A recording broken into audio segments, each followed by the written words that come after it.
Video asina leiriba, Yangliba Mayamda Entertainment Oina Semjabani. Video asida atamna na Mayamda Singnaba, Karimnaba Lejade.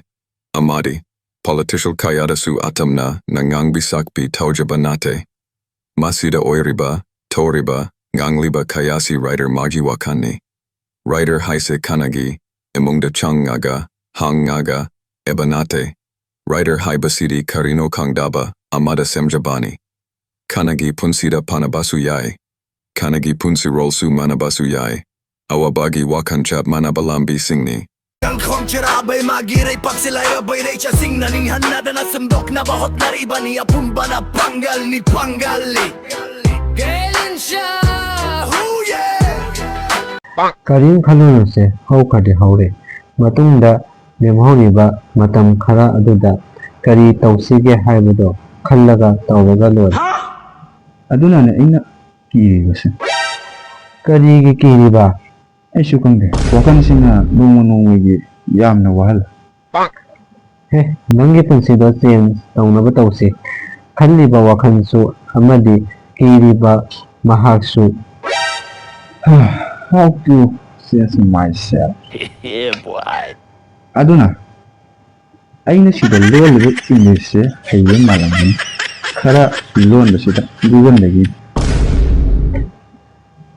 Loya Branangi Pungin Hantabagi Matamda yeah oh no daro ai khangre isani isase karamba karigi kamdauba kadaida lairiba aigi angawbugi phibamse hongangani haibase phibam asidasu hongnaba honabada akiba masu phawsu phawgani kaidobagi kiro aisu ikaiba kangi aisu awaba kangi aisu nungaiba kangi hoi phibam sisu hongda yaroi hongsu hongani hongiba si karigino khangdre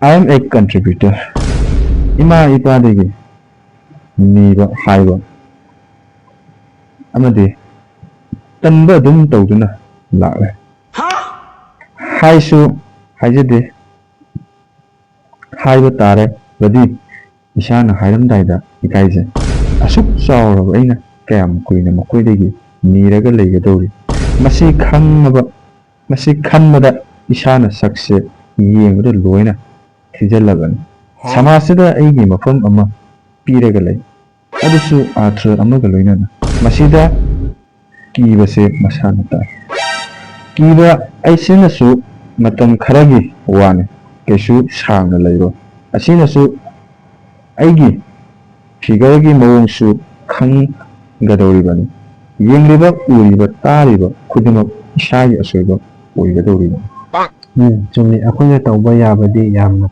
Piramni Isagi Pambadi Kak Taubangamdi Masigi Ona Tainabani Akonya Tauduna Laybase IS Tagadaba Angang Amana Migi Makada Tabak Suduna Layre Sisu Aikoi Oirak Boy Haibangamdi adune aina amadi ishagi life sense tawba haise mawong ama taroi haise matam susangi hard work patience sacrifice self confidence amadi consistency kaya asi oiba masusan Adudi Aikoi Hoji Kaidoni